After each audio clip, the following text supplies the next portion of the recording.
First up is the sun. From a completely objective perspective, you are succeeding in taking responsibility for the situations in your life. You are alive, you've made it. You rise again just as the sun has on today. So it's plain to see that with the light shining on all that is around us, we can see both the results from our past efforts as well as recognize our resilience. There is a powerful source of energy occurring in the outwardly external surface reality. The Hermit. Behind the scenes, backstage, there are hidden systems, all supporting our main stage. These systems are built upon the energy of spirituality, self-discovery, and an undercurrent of isolation, of reduced size and scale, of the next frontier, the meditative state of consciousness, which awaits all of us when we take our stage masks off. Who are we really hiding from? Ultimately, this time we are hiding from our true inner self. Likewise, if we are inclined to find what is hidden, it may bring about both recognition and rejection from the main stage.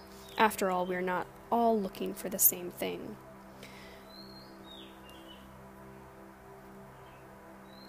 Ten of Air. What we are struggling to understand is that there is a transition that completely and undeniably involves you and me and all of us dying. It's painful to be human, to be alive. In full attunement with our sensitivities, with the conditions of the world as it is, especially now, this elusive present moment is such a terrifying yawn of expansion that we keep waiting for the other shoe to drop. We keep holding our breath, thinking, and meanwhile, we're so scared of being alive because we might die when we give up the suicide attempt and admit this is not who we are. We are not meant to last forever in the denial, in the suffering, and we can evolve from our half-lives once we embrace the pain of being born, finally born, becoming survivors of our birth, even into the next generation, into the next kingdom coming. All of us will transform and it won't be so terrible. Ego. Let go of the ego.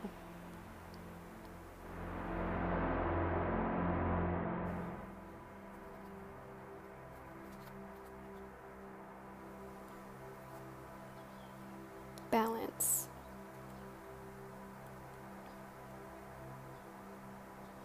The people, the situations, and the character we are playing will offer counterbalance in every aspect universally necessary. It will affect all of us, and in turn, all will be affected by the effects of our affection. It may involve some infections, some interjections, some unexpected peace, perhaps some forced release, some dis-ease, and some blissful relief. All to balance out the pH level, the tone, the dynamics, and prepare us for transitioning. Let's loosen up and don't make any big decisions unless this is the one area you usually operate as too frugal, conservative, modest, or reserved, suppressed. In that case, it's time for you to shit or get off the pot. And for the shit talkers, your laundry is clean and ready to hang to dry. There's so much work to do. Give the baton to the next one in line in this relay race against our own minds. What is the universal lesson? We have the King of Air. So what is being presented and practiced between us? What is the deal in regards to the big picture? Time to properly care for, respect, and wield the epic evolutionary device called your mind. Be your own mentor. Consult your experience and wisdom thus far, and consider this in the split moments between reality as your superpower spots, when you can hover above both the main stage and observe the going-ons of the great behind the scenes and sort out your emotions, your reactions, your dilemmas, your life's purpose and direction, and to do so with confidence, with the tact and intelligence of a fair, clear-headed king, one who does not need to justify any decisions because they have been thought through, and all options have been carefully weighed, and a very strategic and thoughtful plan of action has been devised and can be communicated with such clarity that it resonates the chamber of integrity itself. Will you don the crown and mentally prepare as if with the ultimate responsibility of a king for your kingdom? And what help and assistance can we expect? What will help us this is cooperating with the energies. It's the Four of Air. The energies are revealing that there is a lot more to consider than just getting through the next few days, 7 days, beginning of this next new month or so. Whether anyone else likes it or not, even you, the real support and assistance and magic potion, will be received during and from rest, breaks, taking a vacation, meditation, prayer, and in general, unstimulating yourself with the mental, physical, social, emotional world, and experiencing yourself in spirit, in pure being, as lots of air coming out here in your wise mind, perhaps in your dream or your soul. If you stay too mental and logical, tap into your essence. Let it rest. You will already feel and think, and maybe you will even conclude that this break will have to wait. You are operating from a lower level of consciousness if you think and feel, let yourself feel and believe this way. You're operating from a lower level of consciousness where your own excuses are choices you've made to avoid taking responsibility for your life. You are not a slave. You are not trapped. Neither is anyone else. Be responsible, be a leader, and demonstrate the responsibility of rest, patience, trust.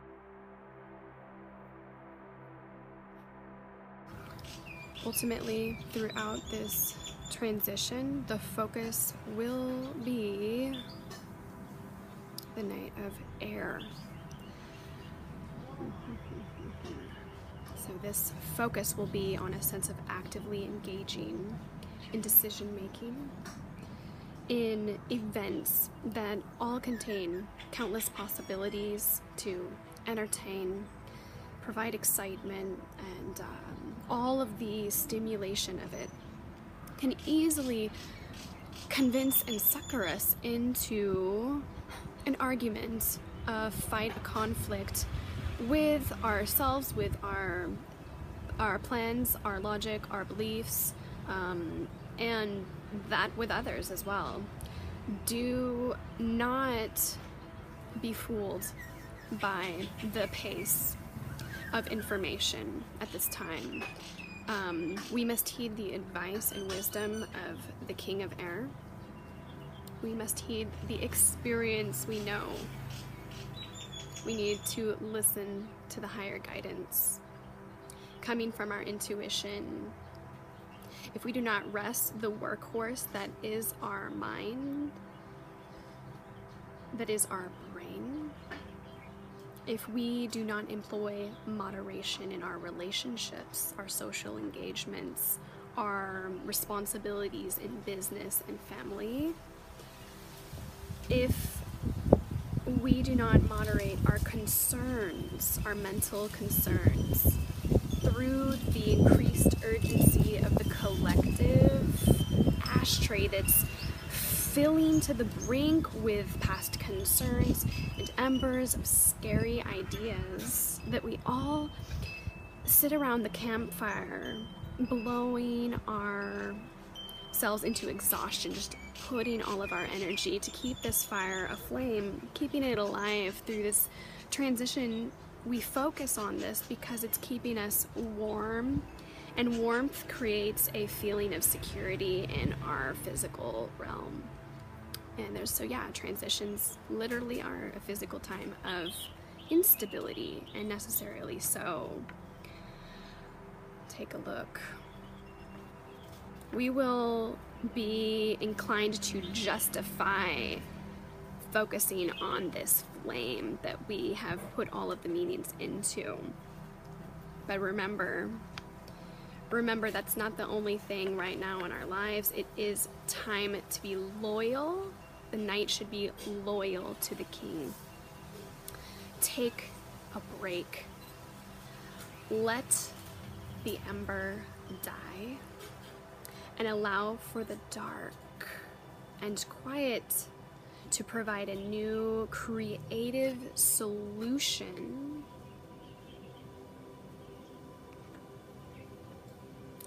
One effortlessly worthy of our cause. And it will come. We don't have to try.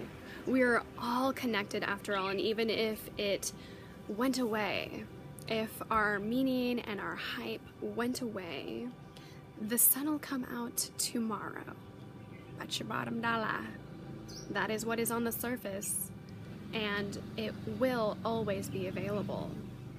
Rest while you can. Confer with your trusty alliances.